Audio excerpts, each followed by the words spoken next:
আসসালামু আলাইকুম। আউযু বিল্লাহি মিনাশ শাইতানির রাজিম। বিসমিল্লাহির রহমানির রহিম। আমরা মনে করি আমরা দোয়া করব, আজ উনি আমাদের মধ্যে নেই। ওনার চরিত্র, ওনার ব্যক্তিত্ব, ওনার সৃষ্টিশীলতা আমাদের মধ্যে বিচরণ করছে। আমরা খুঁজে খুঁজে এইসব জিনিস থেকে যদি আমরা বিশেষভাবে অনুসরণ করি, তাহলে আমাদের মধ্য থেকে অন্য কিছু না হোক, অন্তত কিছুটা হয়েও ওনার সান্নিধ্যে আমরা যেতে পারবো। সম্মানিত সুধীবৃন্দ, আমরা সবাই ওনার আত্মার মাগফিরাত কামনা করছি। আমি ইতিমধ্যে কোরআন পাক থেকে ربنا آتنا في الدنيا حسنة وفي الآخرة حسنة وقنا عذاب النار وقل ربي أدخلني مدخل صدق واخرجني مخرج صدق واجعلني من لدنك سلطانا نصيرا اللهم إنك عفو تحب العفو فاعف عني يا كريم يا ستار اللهم أعذنا من النار اللهم أعذنا من النار اللهم أعذنا من النار. শ্রদ্ধেয় হুমায়ুন আহমদ সম্পর্কে বলার মতো কোনো জ্ঞান, গরিমা, কোনো রকম কোনো সাহস আমার নেই। আজকের এই ছোট্ট অনুষ্ঠানে আমাকে এই গুরু দায়িত্ব দেওয়ার জন্য সবার কাছে আমি কৃতজ্ঞ। আমি চেষ্টা করব টাইম টু টাইম আপনাদের সামনে আসার জন্য এবং ছোট্ট করে হয়তো দুটি কথা বা তার প্রিয় কোনো মুহূর্তের কথা আপনাদের সামনে তুলে ধরার চেষ্টা করব। হঠাৎ ওনার বাচ্চারা কাঁদতে কাঁদতে ফিরে আসছে, হয়তো সেখানে দুষ্টামি করছে, ওনার ভাষায় উনি বলেছেন সেখানে হয়তো দুষ্টামি করছে, তা তারা তাদেরকে বের করে দিছে। যখন তারা বাসায় এসেছে তখন উনি জিজ্ঞাসা করলেন, কি ব্যাপার, নাটক হচ্ছে বাচ্চারা বাসায়? বললো ওরা ওখানে দুষ্টামি করেছে, ওদেরকে ওখান থেকে বের করে দিয়েছে। তখন ওনার ফ্যামিলির সবাই বললো যে একটা টেলিভিশন কিনতে হবে। তো টেলিভিশন কেনা, আফসোস সেই ভ্রমণ কাহিনীর অভিজ্ঞতা আমি তোমাকে বলতে পারবো না। ধন্যবাদ।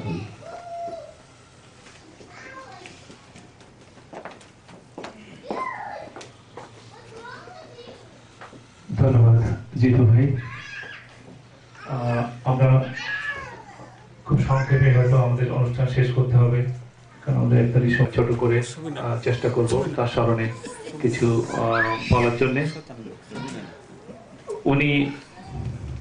ওনার কাছে জিজ্ঞাসা করা হলো, একজন সাংবাদিক জিজ্ঞাসা করলেন যে আপনার একটা মুভিতে 8টা বিভাগে পুরস্কার পেয়েছে, জাতীয় চলচ্চিত্র পুরস্কার।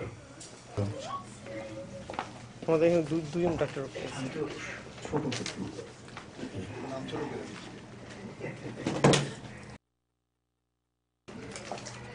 সবাইকে সালাম জানান। তো কেমিস্ট্রি ডিপার্টমেন্ট আমাদের পাশে ছিল।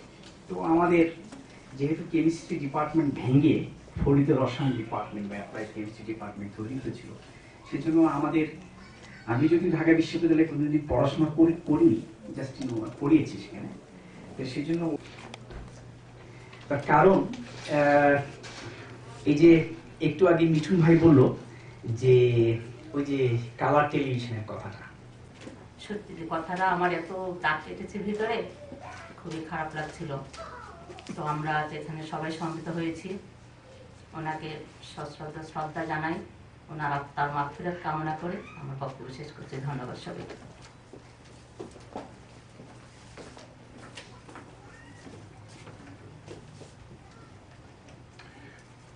এবারে আসছেন রুস্তম আলম। শ্রদ্ধেয় রুস্তম আলম।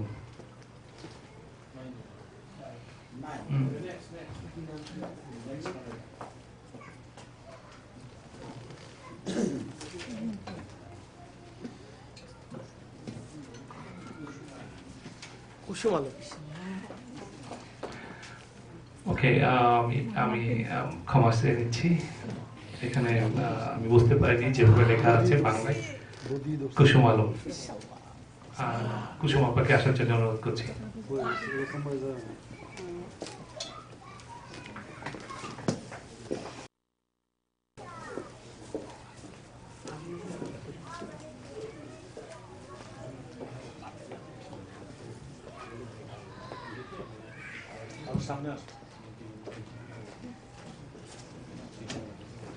আছে জন্ম, আছে মৃত্যু, নাহি ক্ষয়, চিরদিন রয়।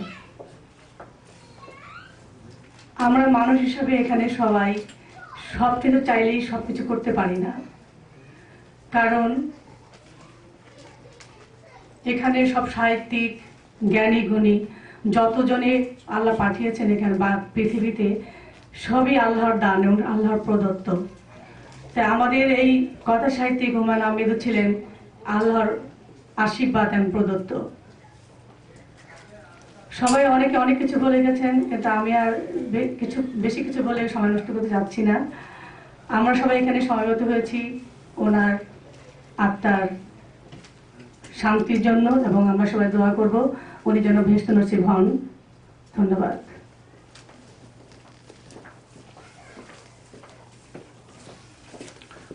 ধন্যবাদ কুসুম আপাকে। এবারে আসছেন AKM তারেক।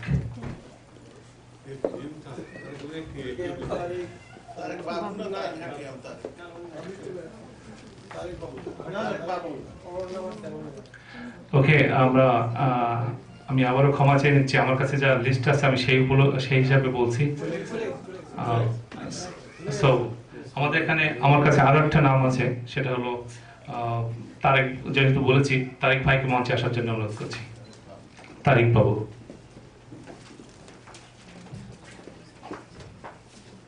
আসসালামু আলাইকুম।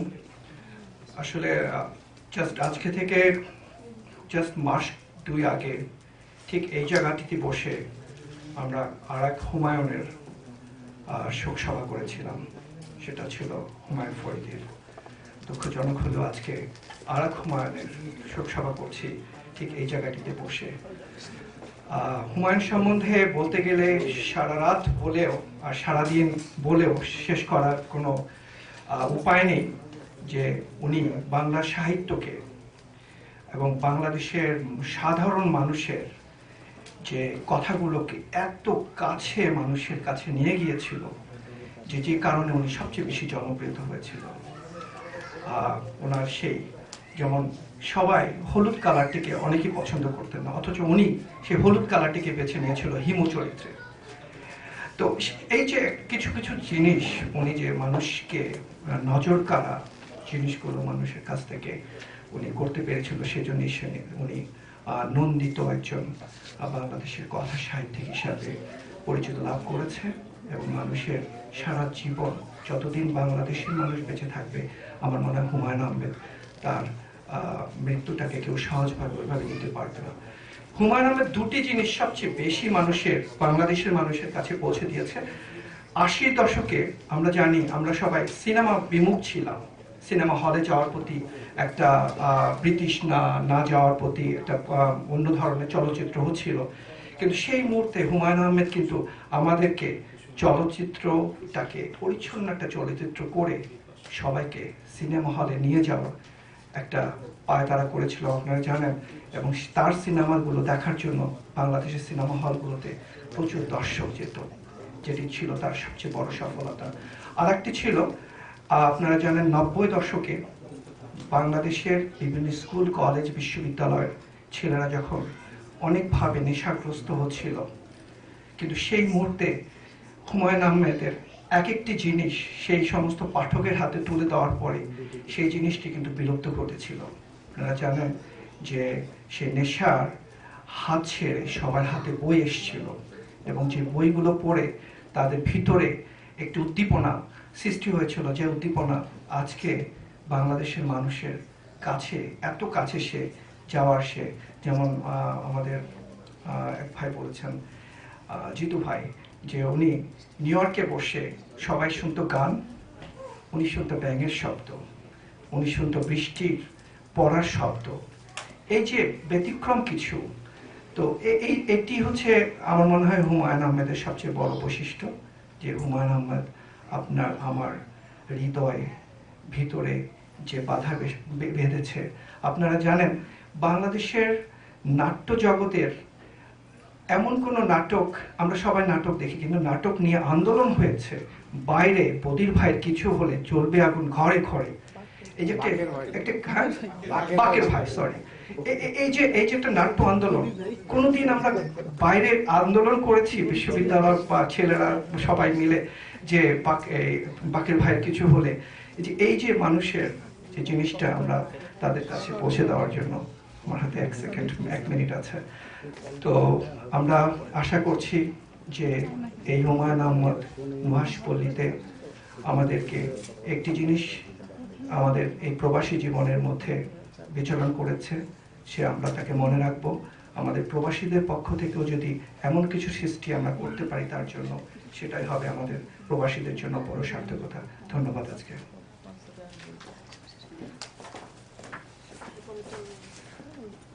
মায়া আলম আসার জন্য অনুরোধ করছি মায়া আলমকে মঞ্চে। আমি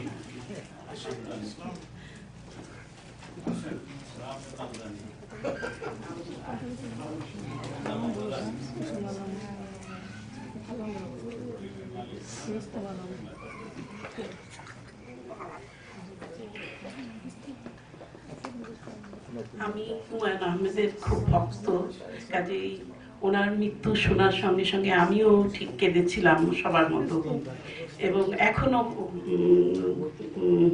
চুপি চুপি কাঁদি। হুমায়ুন আহমেদ ছিলেন একজন শুধু সাহিত্যিক নন, উনি একজন বড় নাট্যকার ছিলেন, যেমন আমরা সবাই জানি। ওনার নাটকের ভিন্নতা আমাকে খুব অভিভূত করত, যার জন্য আমি সব নাটকের চেয়ে হুমায়ুন আহমেদের নাটকের বেশি ভক্ত ছিলাম, এবং আমি সবসময় হুমায়ুন আহমেদের নাটক দেখতাম, কোনো নাটক মিস করতাম না, এমনকি আমার হাজবেন্ডের জন্য আমি রেকর্ড করতাম। তা ওনার মাত্র 63 বছর বয়সে ওনার এই অকাল মৃত্যুতে আমাদের বিরাট ক্ষতি হয়ে গেল, আমাদের বাঙালিদের, বাংলা ভাষাভাষীদের জন্য। তো ওনার ছোট্ট দুটি সুন্দর শিশু শিল্পী উনি রেখে গেছেন। আমরা দোয়া করি যেন তারা তাদের বাবার মতো হলেও একটু যেন তাদের ভিতরে আমরা খুঁজে পাই। তো তাদের জন্য এবং সব ভক্তদের তরফ থেকে তাদের জন্য দোয়া করি, তার শিশু সন্তান দুটির জন্য এবং তার পরিবারের সবার জন্য আমাদের অনেক অনেক দোয়া রইল, এবং আমাদের সব ভক্তদের তরফ থেকে আমরা তার শান্তির মাগফিরাত কামনা করি।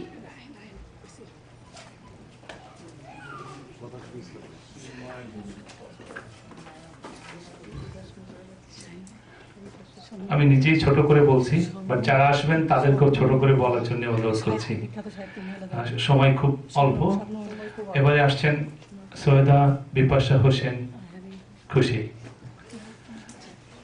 সে একজন লেখিকা এবং 2006 সালে সে ওয়ার্ল্ড কম্পিটিশনে 3য় স্থান অধিকার করেছিল একজন লেখিকা হিসাবে।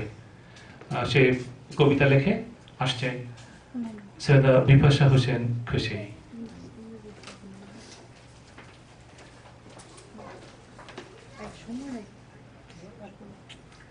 আমার নাম সৈয়দা বিপাশা হোসেন খুশি। আজকে যে কবিতা আমি পড়ব, I'd like to dedicate it to Uncle. It's called Angels.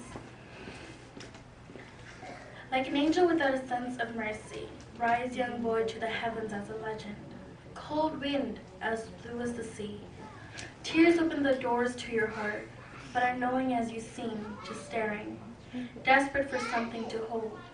A moment of kindness is like that in a dream. Your innocent eyes as yet have no idea of the path your destiny will follow. The cruel angels thus bleeds through a portal like your pulsing blood. If you should betray the chapel of your memories, the cruel angel will enter the window to your soul.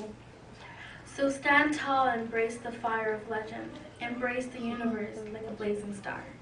সবাইকে ধন্যবাদ।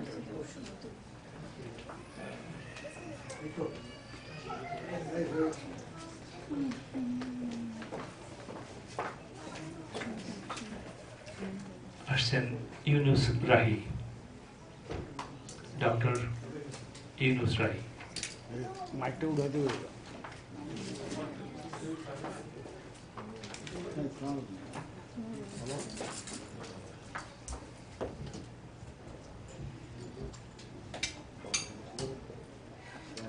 সবাইকে ধন্যবাদ। আমি আসলে বলার জন্য আসিনি, আমি প্রতি শ্রদ্ধা জানাবার জন্য এসেছি। তো যেহেতু আমাকে আহ্বান করা হলো, আমি অনেকক্ষণ বসে বসে দেখছিলাম। আমার কাছে একটা জিনিস একটু কারেকশন করতে হবে, আমি সেটা নিজেই করছি, কিছু মনে করবেন না।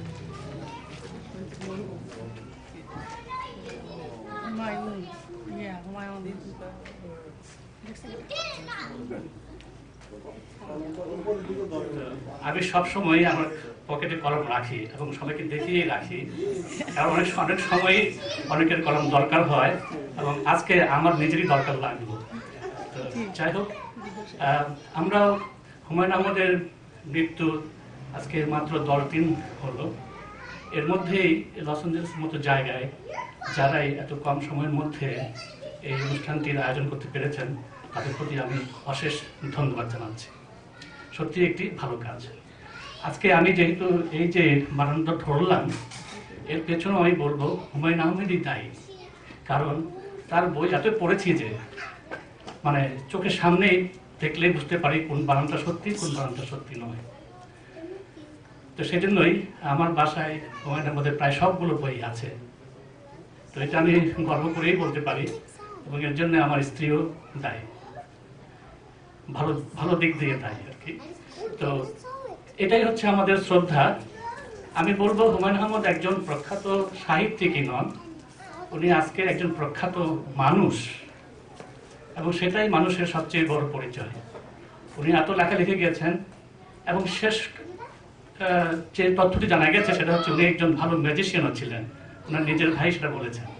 আমার মনে হয় ওনার এই ম্যাজিশিয়ান পরিচয়টি সবচেয়ে বড় পরিচয়, কারণ উনি যা করে গিয়েছেন একজন ম্যাজিশিয়ানও বোধ হয় অতটুকু করতে পারেন না। আমি আর একটা কথা বলবো, 2003 সালে যেখানে যখন বঙ্গ সম্মেলন হয় তখন উনি এসেছিলেন বঙ্গ সম্মেলনের অতিথি হিসেবে।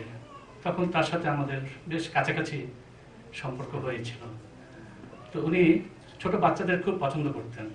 এবং আপনারা দেখেছেন ওনার নিজের ছোট বাচ্চাটিকে উনি জীবনের শেষ মুহূর্তে, শেষ দিনগুলোতে উনি কোলে করে নিয়ে রেখে ছবি তুলতে বলতেন।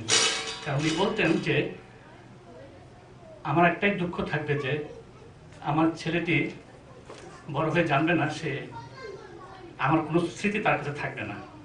তো উনি চেয়েছিলেন বাচ্চাদের মাঝেই নিজের স্মৃতিকে বড় করে রাখতে। আমি মনে করি আমাদের বাচ্চারা একদিন সেটা করবে। আমি ছোট সংক্ষেপে বলি আমার স্মৃতিচারণ থেকে একটু।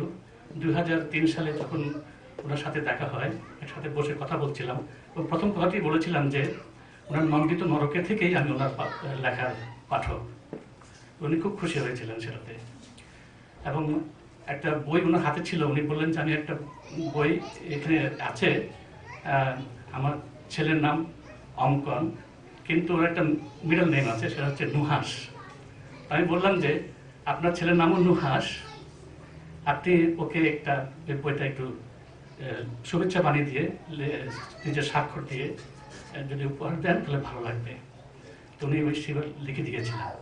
তো আমি মনে করি এটা একটা বড় একটা স্মৃতি আমার ছেলের জন্য, এবং ঠিক এমনিভাবে হয়তো ভবিষ্যৎ উনি আমাদের মাঝেই বেঁচে থাকবেন, আমাদের সন্তানদের মাঝেও বেঁচে থাকবেন।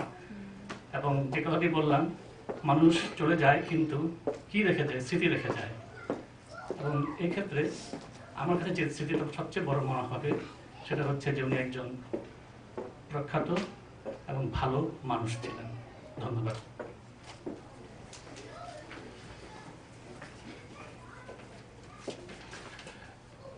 ধন্যবাদ। এবার আসছেন ডক্টর জয়নুল আবেদিন।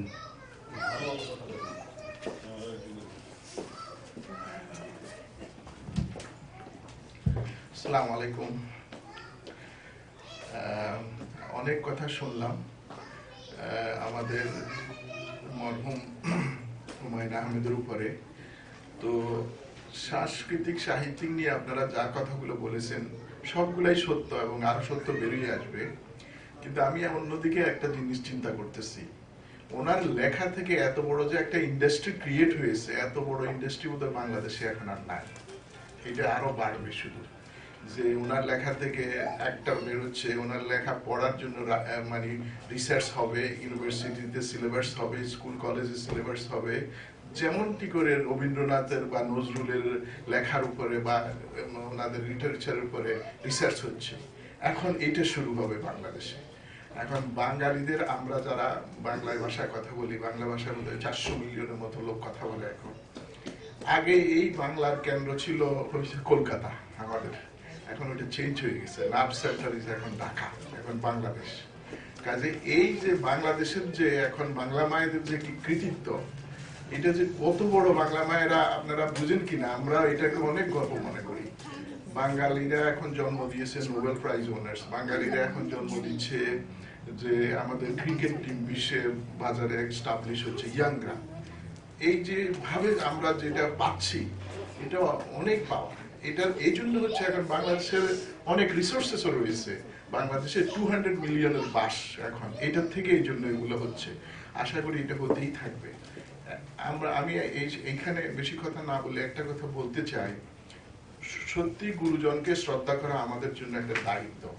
আমি এটা এই জন্য ওদেরকে ধন্যবাদ দিব, যারা এই অল্প সময়ের মধ্যে এই ছোট অনুষ্ঠান হলেও এটার যে আয়োজন করেছেন, তাদের কাছে আমার ধন্যবাদ রইল এবং আশা করি সবসময় এই ধরনের জিনিস করতে থাকবেন। কারণ গুরুজনকে বা ভক্তজনকে ভক্তি করাই আমাদের দায়িত্ব, এটাই আমাদের ইয়ে।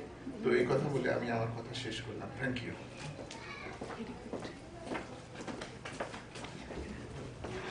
সুধী মণ্ডলী, এবারে আসছেন আমাদের শ্রদ্ধেয় মানিক ভাই, আমাদের একান্ত পরিচিত মানিক ভাই।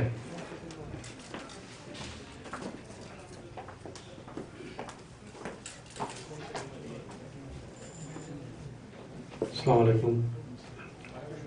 শুরুতেই আমি আজকের আয়োজকদেরকে অশেষ ধন্যবাদ জানাচ্ছি এবং আজকে এত গুণী জ্ঞানীদের কথার পরে আমার আর কোনো কথা থাকে না।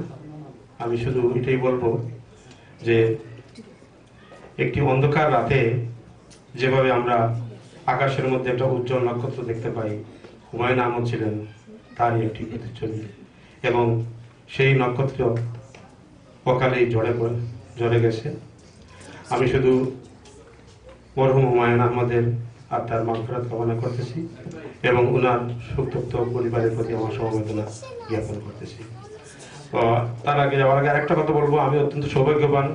গত বছর যখন হুমায়ুন আহমদ লস এঞ্জেলসে এসেছিলেন উইলশেয়ার প্লাজা হোটেলে, এই দিনই প্রথম আমারও সৌভাগ্য হয়েছিল ওনাকে সাক্ষাতে দেখার এবং লাকিলি ওই দিন বাফলার ইলেকশন ছিল এবং আমি বিজয়ী হয়েছিলাম ওই দিন। ধন্যবাদ।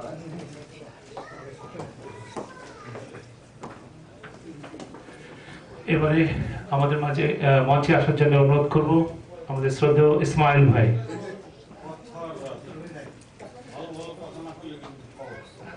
ইসমাইল ভাই, আমার মনে হয় যে এরপর থেকে যারা উপস্থাপনা করবেন এবং যারা নামগুলো দিবেন, দয়া করে প্রথম নাম এবং শেষ নাম বলে কথা থাকে, এই দুটোই লিখে দেবেন। ইসমাইল হোসেন হচ্ছে আমার নাম। এবং যারা এই কাজটা করেন সত্যিকার ভাবে আন্তরিক ভাবে করবেন। যেমন আমি ভাইকে অভিনন্দন জানাচ্ছি, সাহিত্যিক বানান এবং হুমায়ুন বানানে বলছিল, হুমায়ুন আহমেদ জীবিত থাকলে আরেকবার মারা যেতেন। উনি আমরা চাই বাংলা ভাষা, বাংলার বানান এগুলো যাতে শুদ্ধ থাকে, বেসিক কাজগুলা। রাহি ভাইকে ধন্যবাদ। যাই হোক, হুমায়ুন আহমেদ আমাদেরকে অনেক সময় দিয়েছেন। আমরা খুব ভাগ্যবান লস এঞ্জেলসের লোকরা। মানিক ভাই বলেছে, আমরা গত বছর একটা অনুষ্ঠান করেছিলাম হুমায়ুন আহমেদকে নিয়ে, বেশ সুন্দর সন্ধ্যা যাপন করেছিলাম। উনি হাসপাতালে ভর্তির আগে আমাদের কাছে এসেছিলেন, শঙ্কু আইস, মোমিনুল হক বাচ্চু এবং আরো সবাই উপস্থিত ছিলেন। যাই হোক, যে কথাটা বলার জন্য এখানে আসা সেটা হচ্ছে যে আমাদের সাহিত্য, আমাদের চলচ্চিত্র এবং আমাদের নাটক এবং আমাদের গ্রাম বাংলার সঙ্গীত, এই 4টা বিষয়কে তিনি এত প্রাণবন্ত করে আমাদের জাতির সামনে এবং ভিন্ন ভাষাভাষীর সামনে তুলে ধরেছেন, যে যার ফলে আমরা নিজেদেরকে গৌরবান্বিত এবং গর্বের একটা জাতি হিসাবে আমাদেরকে দাঁড় করিয়ে দিয়েছেন। ভাষা এবং সাহিত্যের মূল শক্তি, মূল কাঠামো হচ্ছে গদ্য। অর্থাৎ অনেকে আমরা আসি আর্টিসি অলংকার কেনার জন্য। অলংকার হচ্ছে কোনো মানুষকে সৌন্দর্য বৃদ্ধির জন্য, কিন্তু মানুষের দেহটি যেটা, সেই দেহটি হচ্ছে আমাদের সাহিত্য, কথা সাহিত্য। তো কথা সাহিত্য বলতে যে কথাটা বোঝায়, সেই কথা সাহিত্যের বিষয়টি হচ্ছে আমাদের গদ্য সাহিত্য। এবং গদ্য সাহিত্যের বিষয়ে আমাদের আর কোনো এত বড় বাংলা সাহিত্যে আর কোনো লেখক নাই যতটা হুমায়ুন আহমেদ আজকের এই পর্যায়ে পাঠক নন্দিত হয়েছেন। চলচ্চিত্রের ক্ষেত্রে তিনি যে 10টি চলচ্চিত্র নির্মাণ করেছেন, সবগুলি জীবন ঘষে আগুনের মতো, জীবন থেকে নেওয়া, আমাদের গ্রাম বাংলা থেকে নেওয়া, আমাদের মুক্তিযুদ্ধ থেকে নেওয়া, আমাদের গ্রামীণ প্রবাদগুলোকে নিয়ে নেওয়া। এত বড় একজন প্রাণবন্ত মানুষকে আমরা হারিয়েছি। বাংলা সাহিত্য এর দায় দিতে আরো 100 বছর লাগবে। বোধহয় 100 বছর পর, অর্থাৎ রবীন্দ্রনাথ নোবেল পুরস্কার পেয়েছেন 1913 সালে, আর এই 2012 সালে আমরা আবার প্রমাণ করতে পেরেছি, বা সুনীল গঙ্গোপাধ্যায়ের ভাষায় আমরা জানি যে আমাদের কথা সাহিত্যের রাজা হচ্ছেন হুমায়ুন আহমেদ। তার মানে 100 বছর পর আমরা আরো একজন গদ্য শিল্পীকে পেয়েছি উভয় বাংলার ক্ষেত্রে, যিনি বিশাল পাঠক শ্রেণী তৈরি করে গেছেন। কাজেই শতবর্ষের পর এই মানুষটিকে পেয়েছি এবং খুব কাছে থেকে পেয়েছি। আমি ব্যক্তিগত জীবনে আমার সাথে তার অনেক যোগাযোগ হয়েছে। এমনকি আমি একটা আমি একটা বিজ্ঞাপন চিত্র করেছিলাম। মজার কথা হচ্ছে যে সেটার চিত্রনাট্য করেছে হুমায়ুন আহমেদ। সূর্যমার্কা ঢেউটিন কোম্পানির সাথে চুক্তি ছিল যে আবুল খায়ের সাহেব অভিনয় করবে এবং হুমায়ুন আহমেদ সাহেব চিত্রনাট্য লিখবে, তাহলে তারা আমাকে সেটার জন্য 25,000 টাকা এক্সট্রা দেবে। এবং হুমায়ুন ভাই লিখতে চান নাই, কিন্তু আমার অনুরোধে শেষ পর্যন্ত স্ক্রিপ্টটা করে দিয়েছিলেন। যাই হোক, তো আমরা এত বড় একজনকে হারিয়েছি। এবং লস এঞ্জেলসে উনি ওনার শেষ বক্তব্য রেখেছেন, শেষ সন্ধ্যা রেখেছেন। সেই সন্ধ্যায় শাওন এবং হুমায়ুন আহমেদ দুজনেই আমাদেরকে যথেষ্ট সময় দিয়েছেন এবং আমরা মনে করি আমরা গৌরবান্বিত। আমরা আমাদের স্বাধীনতা দেখেছি, আমরা আমাদের শ্রেষ্ঠ লেখকদের সময় দিতে পেরেছি, তারা আমাদেরকে সময় দিতে পেরেছেন। আমরা মনে করি এ থেকে আমরা অনেক কিছু শিখব, এগিয়ে যাব, আমাদের জাতি উপকৃত হবে। সবাইকে ধন্যবাদ। আমাদের হাতে সময় একদম কম। এবার আমরা মঞ্চে আসার জন্য অনুরোধ করছি জামি ভাইকে। আমার কাছে যেভাবে নামগুলো আছে আমি ক্ষমা চেয়ে নিচ্ছি, আমি ঠিক সেভাবেই বলছি, আমি সবার লাস্ট নেম জানি না। জামি ভাই। আমি প্রথমেই আজকে যারা এই আয়োজন করেছেন আমি খুবই তাদের ধন্যবাদ জানাচ্ছি। আজকে আমরা এখানে হুমায়ুন আহমেদকে শ্রদ্ধা জানাতে এসেছি। তো আমরা 90 সালে যখন দেশ স্বৈরাচারের হাতে গণতন্ত্র বাংলাদেশে ধূলিসাৎ, আমরা এখানে চরম হতাশাগ্রস্ত। তখন হুমায়ুন আহমেদের বহুব্রী নাটক দেখে আবার আমার আশা জাগলো, হতাশা থেকে উঠে গেলাম। হাস্যরসের মধ্যে দিয়ে উনি সমাজকে, সমাজের দুর্নীতিকে, সমাজের বৈষম্যকে, সমাজের শোষণকে, সমাজের কুসংস্কারের বিরুদ্ধে উনি বলেছেন। আমরা যখন মুক্তিযুদ্ধের কথা ভুলে যেতে বসেছিলাম, পাখির মুখ দিয়ে উনি তুই রাজাকার বলেছেন। ওনার নাটকের সবচেয়ে খারাপ লোকটাকে দিয়ে উনি নাটকের শেষে মুক্তিযুদ্ধদের লিস্ট করতে উনি গ্রামে বের হয়ে গেল। এটা হলো নাটকের শেষ দৃশ্য। তাই হুমায়ুন আহমেদ তার আপনারা তার ছবি যখন কেউ দেখে না, তার ছবি দেখে আমাদের চোখে কান্না পেয়েছে। তার ছবি শ্যামল শাহ, সেই মুক্তিযুদ্ধের মৌলভী সাহেব যে পাকিস্তানের ভক্ত, সেই মৌলভী সাহেবকে দিয়ে সে উনি মুক্তিযোদ্ধা বানিয়েছেন। একটা নতুন জেনারেশনকে হাস্যরসের মধ্যে দিয়ে উনি যে পর্যায়ে নিয়ে গেছিলেন, যে চেতনায় নিয়ে গেছিলেন, আমার মনে হয় না এই যে অপূরণীয় ক্ষতি এই হয়েছে। আর একটা পদকের গল্প পড়েছেন, মাত্র 2 পৃষ্ঠার পদকের গল্প। উনি স্বাধীনতা যুদ্ধের সময় বরিশালে ছিলেন। তো উনি যে ওনার গ্রামে ওই মিলিটারিরা ধরে নিয়ে যায়, তো মৌলভী সাহেব ওনাকে নিয়ে গেছে শশীন্দ্র পীরের বাড়িতে, সেখানে ক্যাম্প মাদ্রাসা তো ভর্তি করার জন্য। কিন্তু ওনার বাবা তো স্বাধীনতা যুদ্ধে পুলিশের অফিসার ছিলেন, পাকিস্তান আর্মিতে মেরে ফেলেছেন। তো শশীন্দ্র পীর সাহেব ওনাকে ভর্তি করলেন না, এখান থেকে বিদায় দিয়ে দিলেন। তারপর 1980 সালে সেই শশীন্দ্র পীর সাহেব স্বাধীনতার পদক পেয়েছেন। এটা ওনার গল্পের নাম স্বাধীনতা পদক, একটি স্বাধীনতা পদকের গল্প। আমি আর বলবো না, কিছু বাড়াবো না, কথা বলাবো না। আমাদের যে অপূরণীয় ক্ষতি হয়েছে, আমি জানি না এটা কিভাবে পূরণ হবে। আমরা আশা করি আবার এক হুমায়ুন আহমেদ আমাদের জন্মগ্রহণ করুক আমাদের দেশে। সবাইকে ধন্যবাদ জানিয়ে শেষ করছি। আমাদের মাঝে কনসুল জেনারেল আছেন, কিন্তু উনি আজকে কিন্তু কনসুল জেনারেল হিসেবে আমাদের কাছে আসেননি। উনি এসছেন একজন সাহিত্যমনা, যেখানে বা লস অ্যাঞ্জেলেসের কোথাও সাহিত্যের ডাক শুনলে যে পাগলের মতো ছুটে যায়, সাহিত্যকে তার মনে প্রাণে ভালোবাসে। আমাদের কনসুল জেনারেল এনায়েত ভাইকে আমি মঞ্চে আসার জন্য অনুরোধ করছি।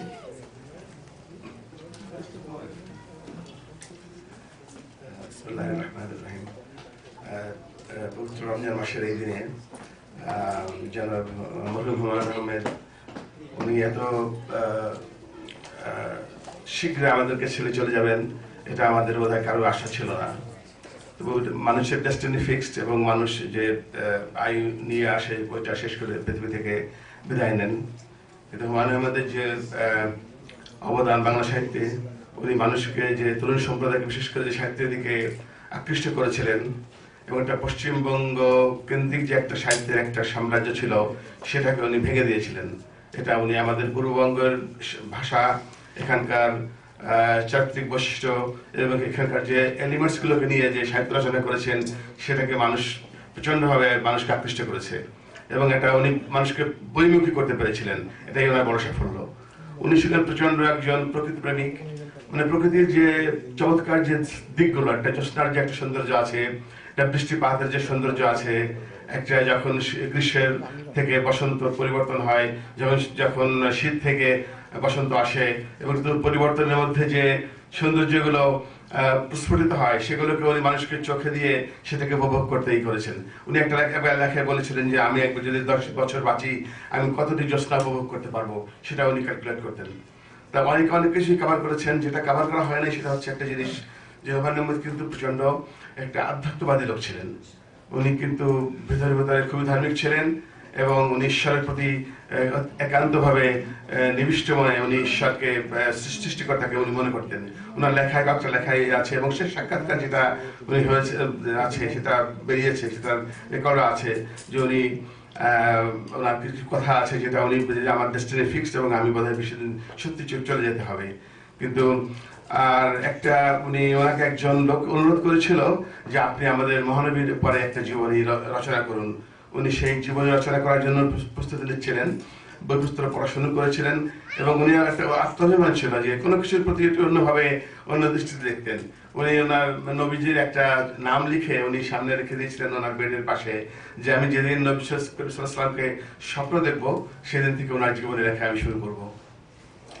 আর হুমায়ুন আহমেদ মধ্যে উনি শুধুমাত্র একজন ভালো লেখকই ছিলেন না, উনি একজন অত্যন্ত স্নেহশীল পিতা ছিলেন, অত্যন্ত ভালো বন্ধু ছিলেন, এবং অত্যন্ত আড্ডাবাজ এবং মজার লোক ছিলেন। যে উনি মানে যে যখনই ওনার কাছে যারা বসতো, তারা যারা কাছে বসেছে, যারা ওনার কথা শুনেছে, উনি নিজে বলতেন যে আমি খুব ভালো বলতে পারি না লিখতে, কিন্তু যখনই বলতেন সেটা মনে হতো না যে উনি ভালো বলতে পারেন না। আর বিজ্ঞানের লোক হয়ে উনি যে সাহিত্য উপহার দিয়েছেন আমাদেরকে, যেমন রবীন্দ্রনাথকে পেতে বাংলা সাহিত্যের শুরু থেকে যেমন 1000 বছর আমার মনে হয় অপেক্ষা করতে হয়েছে, আমাদের মনে হয় আরেকজন হুমায়ুন আহমেদকে পেতে আমাদেরকে আরো অন্ততপক্ষে 100 বছর অপেক্ষা করতে হবে এমন মনে হয়। তো এই কথা বলে আরো অনেক সাইড হুমায়ুন আহমেদ সম্বন্ধে বলা যায়, সময়ের স্বল্পতা আছে, তো আবার আরেকদিন করে একদিন আলোচনা করা যাবে। আজকে এতটুকুই থাক, সবাইকে ধন্যবাদ। আসসালামু আলাইকুম। এনার থেকে আমরা কষ্ট দিচ্ছি। এখানে আমাদের এখানে যে গ্রীষ্ম মেলা হয়ে গেছিল, সময়ের কারণে এনার ধরে আসতে পারেনি, তার জন্য একটা ক্রেস্ট করা হয়েছিল, যেটা দেওয়া হয়নি। তো আমরা একই অনুষ্ঠানে সেটা সেরে ফেলতে পারছি। আমি রাজুকে ডাকবো মঞ্চে সেটা তুলে দেওয়ার জন্য।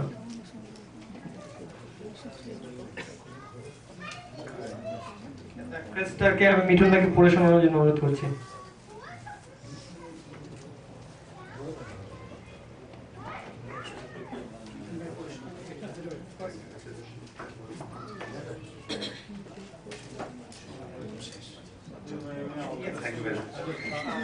ধন্যবাদ।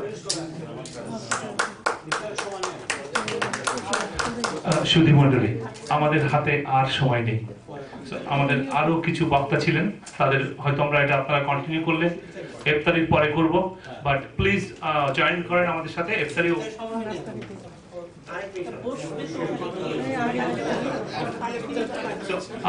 আমরা ইফতারির পরে আমরা ফিরব। ওকে, থ্যাংক ইউ।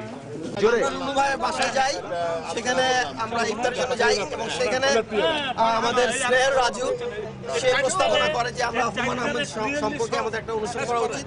আমরা সেখানে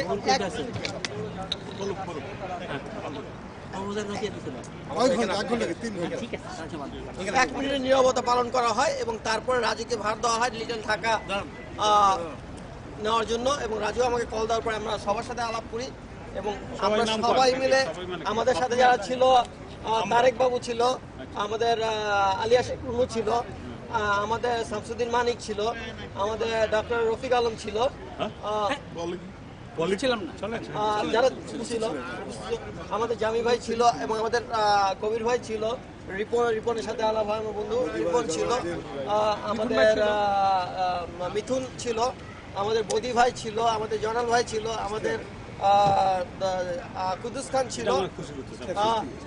এবং সবার আগে যাকে ধন্যবাদ দিতে হয় সে হচ্ছে রাজু।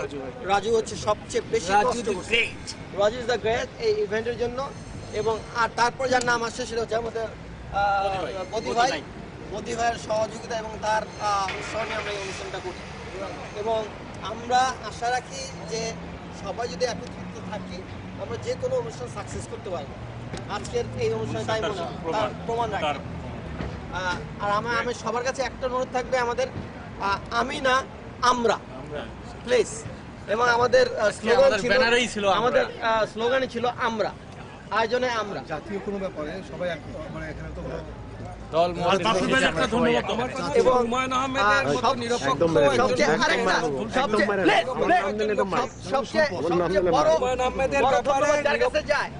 আজকের এই অনুষ্ঠানের খরচ বাবদ সর্বপ্রথম যে অনুষ্ঠানটা যার কাছ থেকে আসে সেটা হচ্ছে বড়ুয়া ভাই। সবার আগে বড়ুয়া ভাই মানে বড়ুয়া ভাই ঢুকেই আমার এবং রাজুর হাতের টাকাটা দিয়ে দেয়।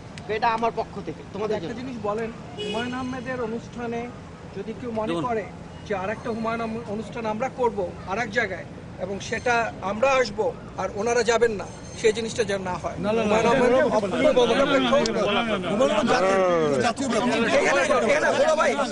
একটা কথা বলি, কালকে আমার বাসায় যখন আমরা আলাপ আলোচনা কালকে আমরা যখন আমাদের বাসায় বদি ভাই আমরা আমাদের বাসায় মিথুন আসে, আমরা আলাপ আলোচনা এখানে জিতু ভাই কই? জিতু ভাই তখন একটু বলবেন যে মুখ থেকে একটা ভাষা বেরিয়ে আসছিল, আমাদের জাতীয় কবি আছে কিন্তু আমাদের জাতীয় লেখক নাই। এবং হুমায়ুন আহমেদকে জাতীয় লেখক হিসাবে গণ্য করার জন্য আমরা প্রস্তাব করব বাংলাদেশকে।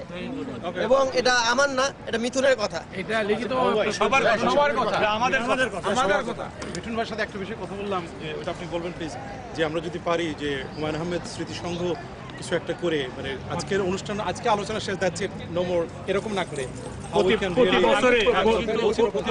জন্মদিনে অত্যন্ত গুরুত্ব সহকারে দেখতেছি যে উনি যে বললেন যে আমরা আজকেই যেন শেষ না হয়ে যায়, এই খাওয়ার পরেই যেন আমরা ভুলে না যাই, আবার যে যেখানে চলে যাই সেরকম না হয়, আমরা কিছু কি করতে পারি সেই স্মরণে।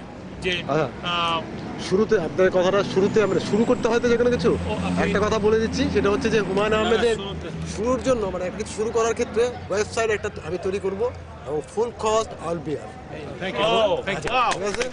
এবং শুধু তাই নয়, সেই ওয়েবসাইট আপনারা অনেকেই লেখেন এখানে আমাদের ক্যালিফোর্নিয়া, আমি মনে করি যেটা আমার বিশ্বাস শিল্পী সাহিত্যিক এখানেও প্রচুর আছেন এবং এখানে আমাদের পৃষ্ঠপোষকতা প্রয়োজন এবং পৃষ্ঠপোষকতার জন্য অনেকে করছেন এবং হবে, বিকাশ হচ্ছে। এবং সেই ক্ষেত্রে ওরা ট্রান্সলেশনের ব্যাপারটাও আমরা নেব, ওয়েবসাইটে থাকবে anybody interested to translate and some local good translators even in from Hollywood if they participate with us will go forward.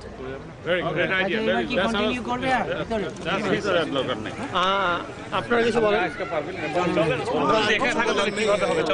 দূরে যান, চেহারা ভালো ধন্যবাদ। ভাইকে ধন্যবাদ, রাজুকে ধন্যবাদ। আমি এই তিনজনকে ধন্যবাদ বেশি দিতে চাই, রাজু, বদি ভাই আর বাবু, এই তিনজনেই এবং এই উদ্যোক্তা এই আজকের অনুষ্ঠান। এই উদ্যোগটা অত্যন্ত প্রশংসনীয়, সবার মাঝে প্রশংসা পেয়েছে এবং এটা সময় উপযোগী এবং এটা কন্টিনিউ করা দরকার। Once again, ধন্যবাদ টু বাবু এন্ড রাজু। ধন্যবাদ জনাল ভাই, এবং আমাদের এই অনুষ্ঠানে সবাইকে আসার জন্য আমি আমার পক্ষ থেকে আমি অনেক অনেক ধন্যবাদ জানাচ্ছি। এবং আমার অনেক সাংবাদিক ভাইরা যারা মানে অনেকেই আসছেন কষ্ট করে অনেক দূর দূরান্ত থেকে, তাদেরকে আমি ধন্যবাদ জানাচ্ছি।